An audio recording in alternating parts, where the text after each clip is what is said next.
This week we continue our series of the Sinister Six with the Vulture. I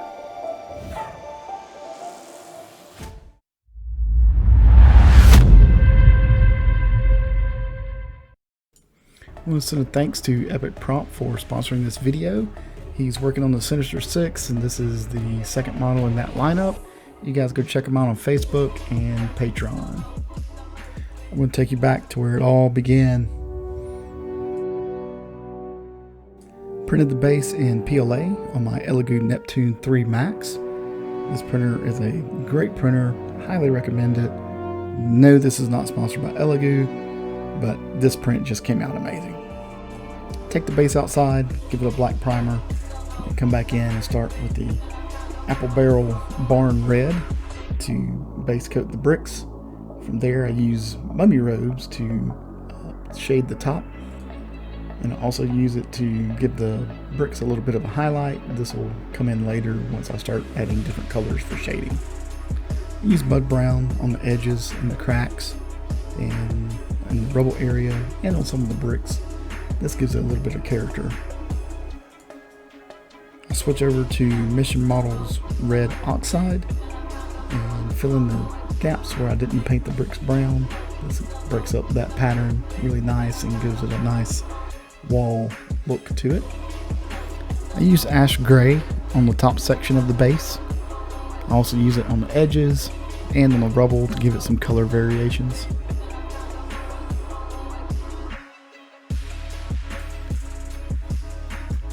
I start the eagle head off with a nice dark stone base coat.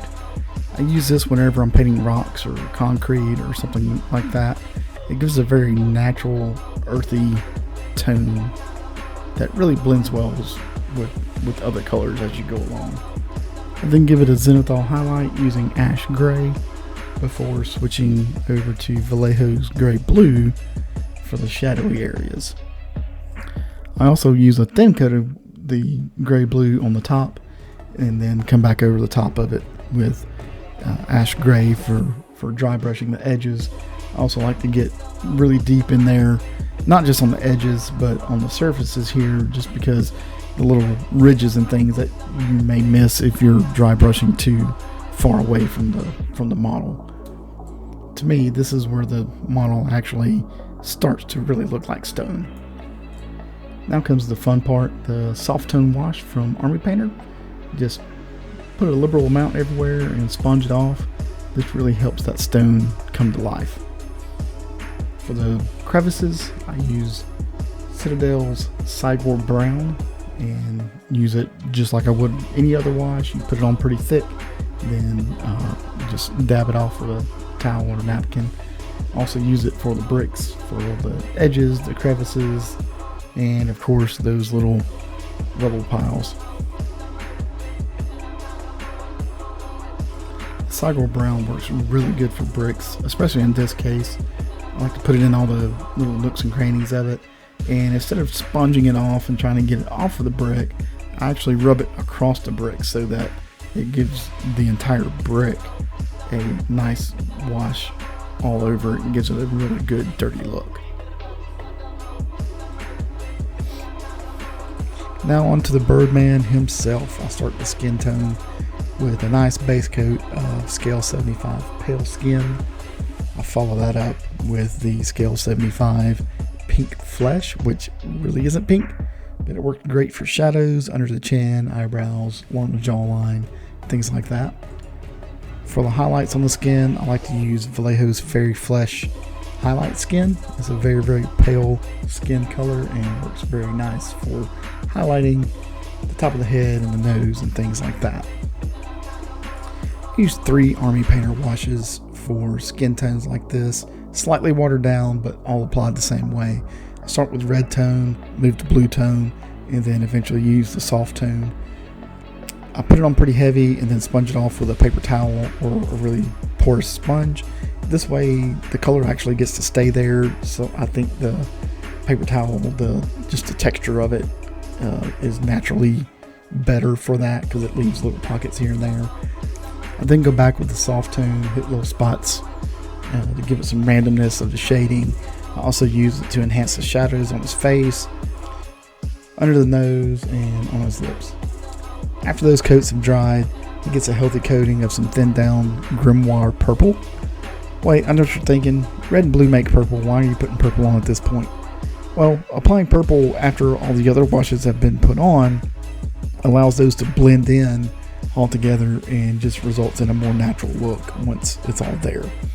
Pro tip time: let each layer of the wash dry fully before you go to the next one, and once you're all done with that, let it dry and put a varnish on it to lock it in, because no one wants to move to the next step and completely ruin everything that you've done all the way up to that point just because you were in too much of a hurry.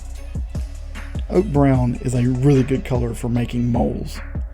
Making moles is a really good way to cover up support scars and other printing issues that you may have with your model that you didn't notice until you painted the skin and had it all looking really good. If you've ever printed models before, with round heads, there's usually a little spot right on the tip where it doesn't fill in for some reason. I just plugged a little in there and it turned out looking great. After the moles are done, I use scale 75 pink flesh, which is nowhere near pink. And with a clean and empty dry airbrush, I drop the pressure down and just dip the tip of the brush in the paint and let it spritz on. I also found that putting the paint on an actual brush and putting that on the tip of the airbrush works just as well to make that happen. Here's some close-up shots of the results of that. I was very pleased with the pattern that I was able to get. The realism just shines through with that technique. I use mummy robes for his eyebrows just to give them a base coat, because you don't want to use white because you're going to use white as a highlight later. After finishing his eyebrows and eyes, I use a satin varnish to seal it all up. This gave it a really nice comic book, come to life, 2D, realistic drawing kind of feel to it.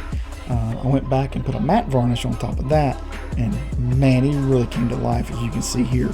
It's just amazing how much a different varnish can make.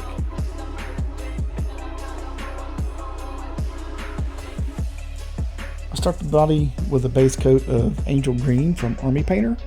I paint the wings, I paint the arms, I paint the body, everything, give it this nice deep green base coat.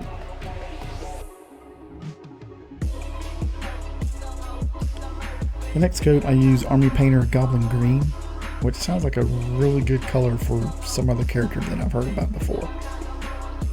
Anyway, I'll put this on the highlighted areas. This is where the light would hit, and I just leave the base coat as the shadows. And it's time to release the Kraken skin. I use this on the Sandman as well for the same reason, giving it the highest of high colors on this green and hitting it where the light hits so that it really gives a good contrast with the bright spots and the dark areas. Alright, secret sauce time again. Blend the base coat, the highlights all together and give it a nice pop. I like to use this Green Stuff World Jade Green Candy Ink. As you can see, it just makes this suit pops. It blends the darks and the lights all together and just comes out beautiful.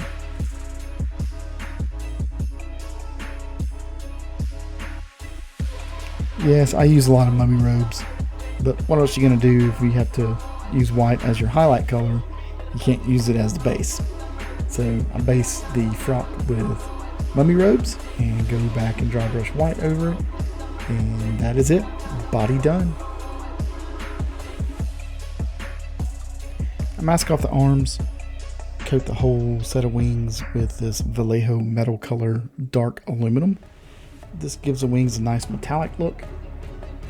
I then put on Goblin Green on the inside and the out as my colored base coat. After this, I use Kraken skin on the wings closest to his arms to brighten them up, but apparently I didn't get that part recorded. I decided it would be best to brush paint the feathers, give it more of a natural look.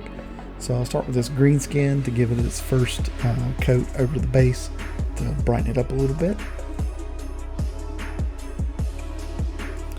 The upper sets of feathers get a smattering of Army Painter Jungle Green inside and out.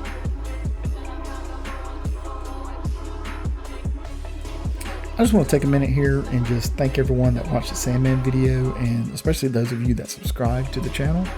What a great way to start a new channel, far above and beyond what I even anticipated for someone who's never done this before and has to learn along the way. So truly thank each and every one of you. And if you haven't subscribed yet, why not? I mean, there's a button right there. Just click it. That's all it takes. Just click the button. For the brightest of bright feathers, I add Kraken skin to really brighten them up. Realizing this was way too light of a color and actually not even the correct color, I go back over this with Jungle Green. I don't think that part is recorded, but I go over it with Jungle Green, and that puts it right where I want it, and just in time for the secret sauce, the inks. So I go over the lower layers of the feathers with the Green Stuff World Jade Green Candy ink. It gives it a nice, rounds out that tone really nice, just like it should be. And remember, this stuff changes color when it dries. So, you know, if you're painting this and it doesn't look right, let it dry, because it's going to look different in the morning. Go over the upper layers of the feathers with the Green Stuff World Citrine Yellow. And after some dry time, it's my favorite part of the video, the glamour shots.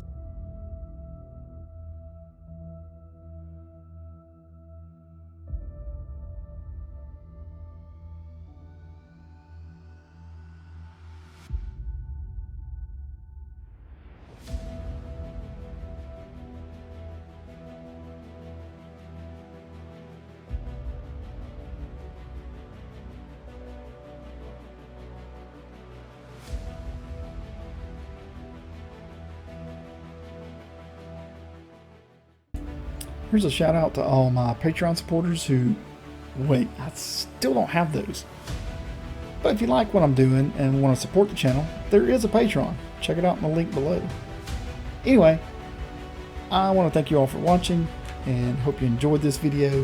I try to make it kind of short and sweet for you guys, but if you would like to see more detail or see more of the process, let me know in the comments. I'm here to entertain you and to give you information. So if you want to see longer videos, I don't have a problem putting those together for you.